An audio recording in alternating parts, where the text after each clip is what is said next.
Hello and welcome to another exciting episode of the Super Breakdown. Today we look at the GM Cannon 2, piloted by Chuck Keith. GM Cannon 2 is one of the worst melee suits in the game, but one of the more fun range suits in the game, as we'll get into. Let me show off first his melee, so you can see what I'm talking about. As basic melee, all of which have the shortest reach imaginable. Forward melee, as you can see, no combos. Back melee, and side melee, forward, side melee. Again, super short range.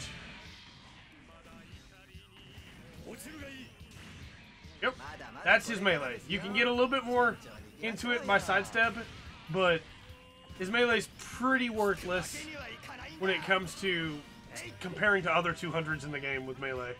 Especially like the Hyzak. The Hyzak has a much better melee kit. However, he more than makes up for that, in my opinion, in the ranged kit. Basic shot's pretty good. 40 rounds. Reloads, not too bad. Manual reload. Have to spend all the shots first, but as you can see, pretty solid damage for a 200. Especially for any kind of center gun. You have the shoulder cannons that can be fired out. Not too bad. Pretty decent damage when they hit as well. You have a dedicated stun in the form of the right trigger. And then you may see the level 0 down there and nothing on it.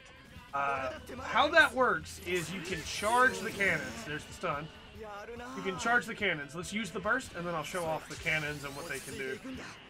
You fire a fully charged burst. I missed, unfortunately, but it's a pretty nice Garobi. Not too bad. So you charge the cannons by holding your fire button as usual. Level 1 cannons do pretty decent damage. Not too bad at all. And then the level 2 cannons, which as you can see, it takes a little while to charge up to them. You have to be really careful since you're also holding shot the entire time and can't use it. Level 2 cannons do quite a bit of damage and leave an explosion behind, which is very nice. So you can catch other enemies in it as well. The problem, of course, comes with the fact that you can't use a lot of your other abilities while you're charging. Like your bumper ability, because that goes to melee. But you can still use your striker, and you can still use your stun. You do still have options. And once it's charged, you no longer have to hold. It's just free charge. The problem then becomes lining up the shot, but because you have a dedicated stun, as long as you hit with a stun, you will hit with your Garobi. Which makes it pretty useful, I think. Should you use the GM Cannon 2? Yes and no, I suppose. Even among the 200s, damage-wise, it's pretty weak, comparatively. The Garobi does quite a bit of damage, and the regular shot does more damage than you would think, but it just doesn't really stack up to, like, the Vignagina when it comes to the damage outlier. However, I do think that the charge mechanic is really cool, and people that use it well seem to be able to do some pretty good damage with it online, or at least they did when online was still a standard thing in this game. I think the GM Cannon 2 unfortunately suffers from its lack of short range. Short range that it has is really not that powerful. I think it suffers from how long it takes to charge. I think if the charge was a little bit faster, it wouldn't be too bad.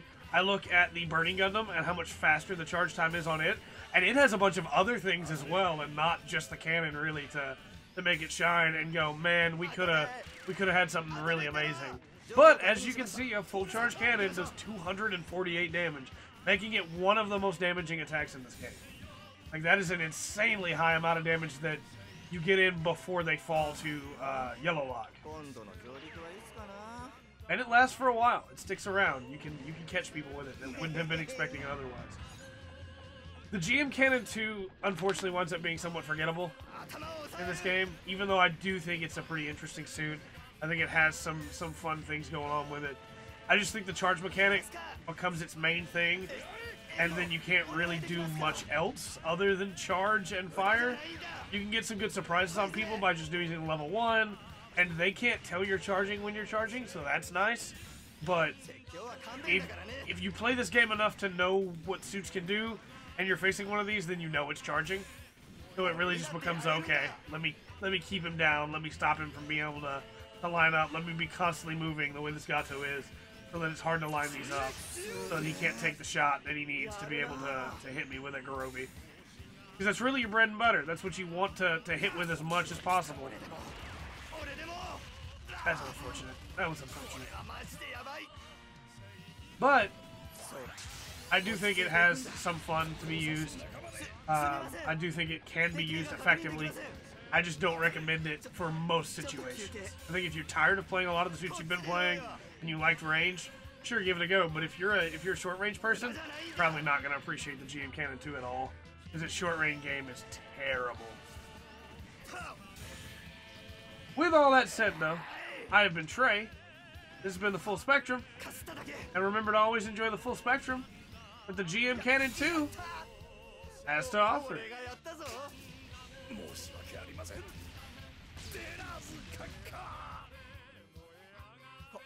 勝った？俺がソロモンの悪夢に